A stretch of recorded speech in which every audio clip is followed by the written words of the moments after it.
Scott from IT Rockstars. Hope you're doing well. I thought I'd do a little video here just to go over one of the issues that you might have in your managed service business, in your IT business, and that is the long sales cycle that you potentially have. But before we start the video, just want to say a shout out. If you are looking to generate high quality leads for your IT business, check out itrockstars.net. I do apologize also about the lighting here. It's just how it is in the living room. I'm taking it easy tonight in the living room. But let's get into it. So one of the biggest, I wouldn't say it's a pain point, it's about patience more than anything else when it comes to selling managed services. Was if I met like a brand new prospect, like a new lead, and they were interested in managed services, I always had the issue that I'd be anywhere from 6 to 24 months before I actually got them to sign on the dotted line for that managed services contract. And a lot of the time that's because it was a brand new, fresh lead. They'd maybe heard about me, potentially a referral. They weren't like in a desperate need to leave their current managed service provider, or if they were getting rid of their IT support person or whatever it was. But they were tempted by the offering that we had. It would take that long. It would take 6 to 24 months on average. And I could never wrap my head around this. I was like, I'm going to have to be extremely patient in this process of selling managed service contracts. And it's one of these really big sort of, I guess it's a pain point in the industry, but potentially a pain point for yourself in your business, is the fact that you have this long sales cycle. Because let's face it, most small, medium-sized businesses, they're pretty happy with their current provider unless it is a catastrophic failure or they're just not seeing eye to eye. It's a very sticky service that you offer, and it's a very slow process to switch. I can't give an analogy in like the house, but I'm just thinking like household bills or stuff like that. Maybe banking, actually, that's potentially a good one. Like, when was the last time you actually switched your bank? It's like a slow process. It's like you put it off. I've had this one bank for the last 40 years and still with them, but I'd love to move to one of the cool new apps. And I do have one of the cool new banking apps, but I still have the old one as well. So I guess it's kind of like that. Anyway, it can be seen as a problem, that long sales cycle. And problems, if they are looked at in the right way, can actually be opportunities.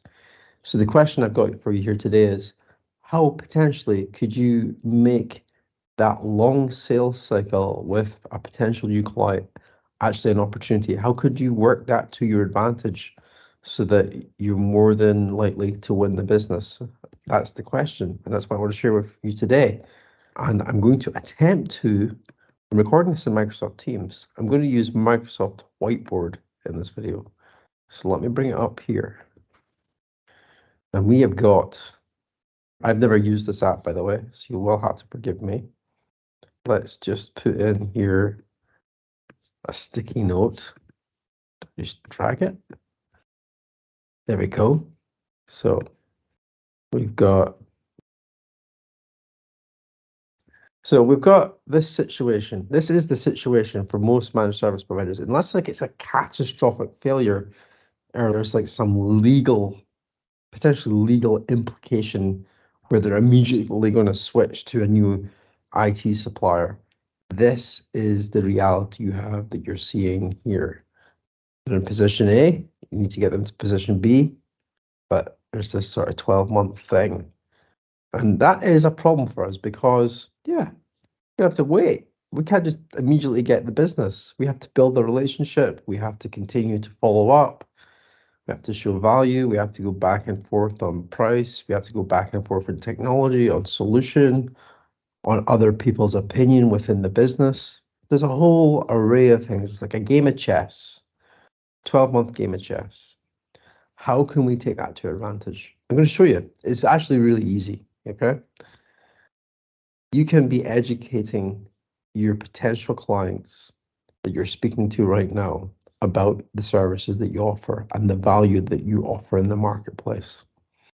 And if you are a smart MSP, you're looking at things like AI right now because you realize that your customers are going to start to use this over the next 12 months. And you have to be in the mind, how are they going to be using AI? How can you position yourself so that you can be helping them with however they might be using things like AI? That's where you need to be. And you can be doing that in the marketing, the way that you're marketing to your potential clients. And if you have a potential client that you've met with and there is some, I hate to use the word synergy, then you need to educate them on what it is. Okay, so let me go back to my sticky notes. Let's get one here. Man, this software is not intuitive at all. Just, it's a little bit blah. Okay, so we put mailer one here. And this could be a newsletter. And when I say newsletter, I don't mean email. Email's like, email marketing is like, yeah, you should be doing that anyway. I'm talking about like a printed newsletter that you're sending out with useful information. It could literally just be an A4, it could be like a US legal or A4 in the UK sheet of paper, double-sided, with some cool information on the latest things that you found out about AI. So mailer one, and that would be month one. And we repeat the process basically.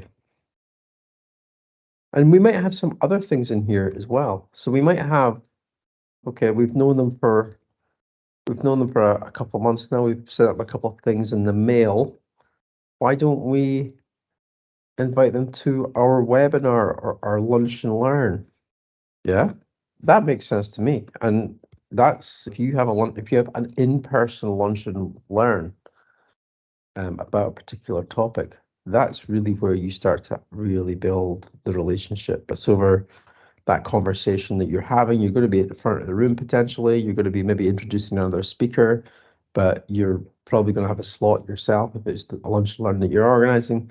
If you're not comfortable with the in-person thing, then you could do like a webinar, inviting them to the webinar as well. But you have this opportunity because of the long sales cycle, you have this opportunity to enter them into this sequence, and whatever the sequence might be for you, what you're comfortable doing. And also, it's not just about what you're comfortable doing, but what you can actually like physically do, like with resources. Can you sit down every month, get a newsletter printed, stuff it into an envelope, and then mail it out? Can you actually do that? Do you have the resources to do that? Can you delegate that to someone? But this is the opportunity that you've got.